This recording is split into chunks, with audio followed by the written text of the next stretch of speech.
Madhyamika Buddhism was further developed by Aryadeva. He, too, was a native of South India and came from the Brahmin caste.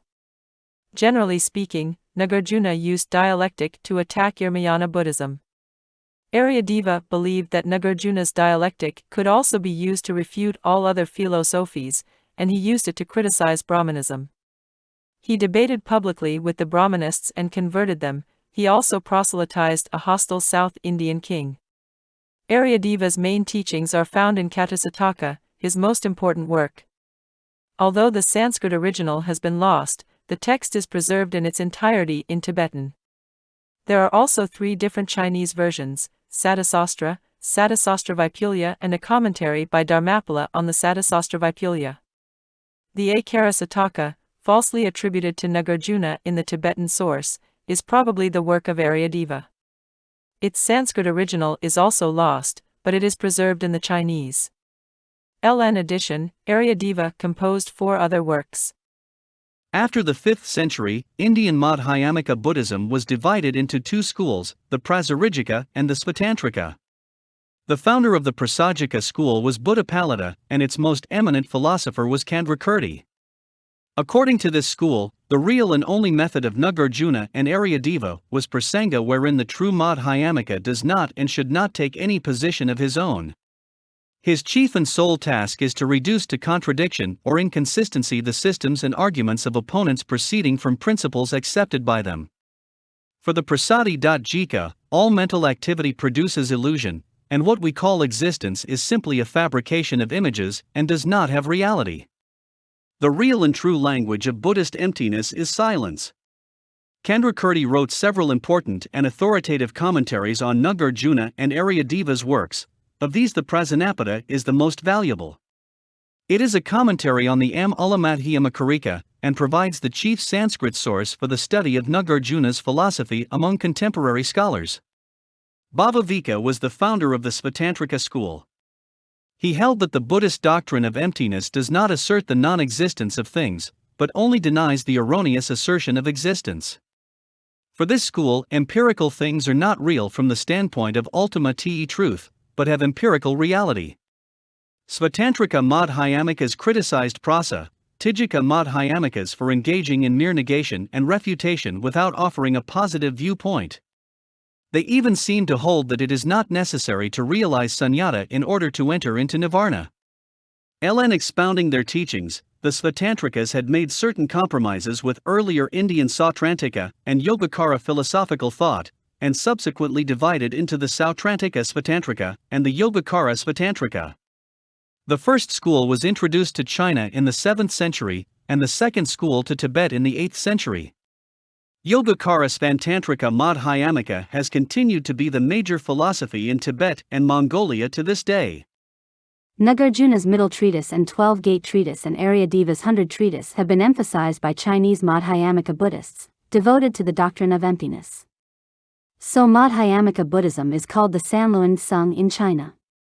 The spread of the Sanluan school in China began with advent of Kumarjiva, the most important person in the history of Sanluan in China, Korea and Japan. He arrived at Cheng about, where he translated and handed down Nagarjuna's works and other Buddhist scriptures until his death in. It is said that Kumarjiva had 3,000 disciples, but most were not intellectuals and did not truly understand Madhyamika philosophy.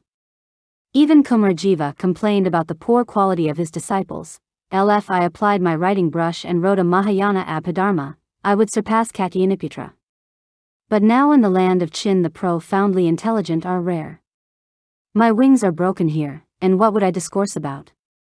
Nevertheless, a few students were well educated and made a great contribution to Kumarjiva's work. They helped him translate Buddhist texts and wrote prefaces to the important translations, which are invaluable sources for understanding Madhyamika Buddhism. Kumarjiva's most brilliant disciple seems to have been Seng Chao, Bom in the vicinity of Chang'an.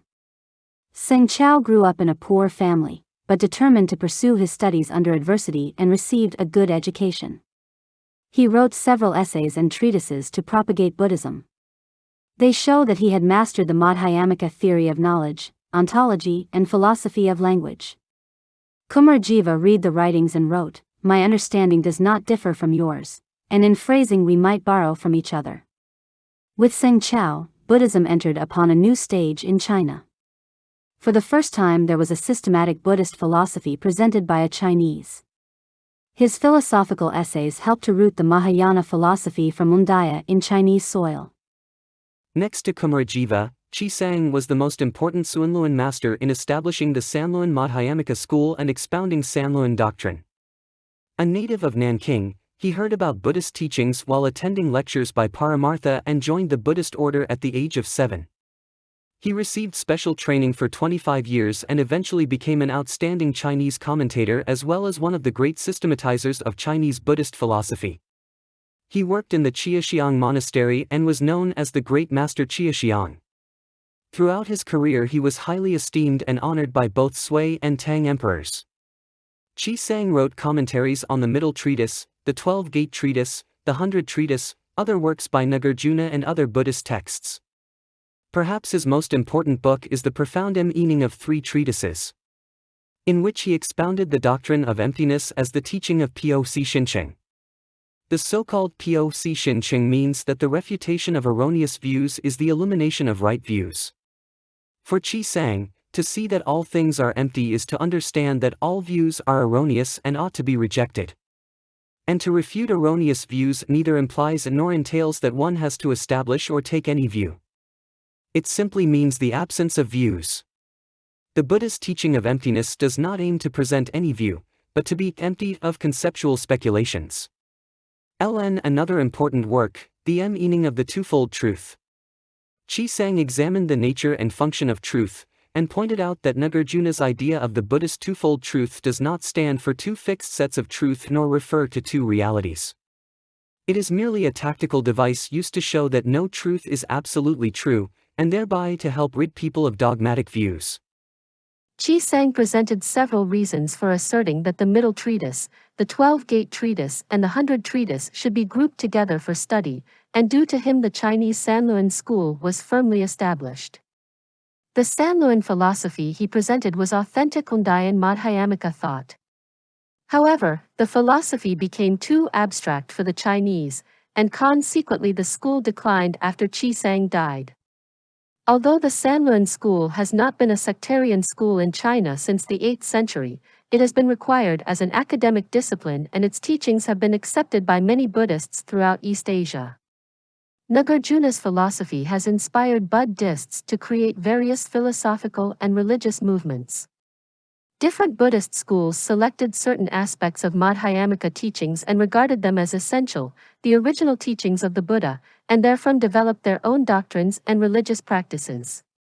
Some use Nagarjuna's thought to support an ontological commitment so as to establish a new metaphysics.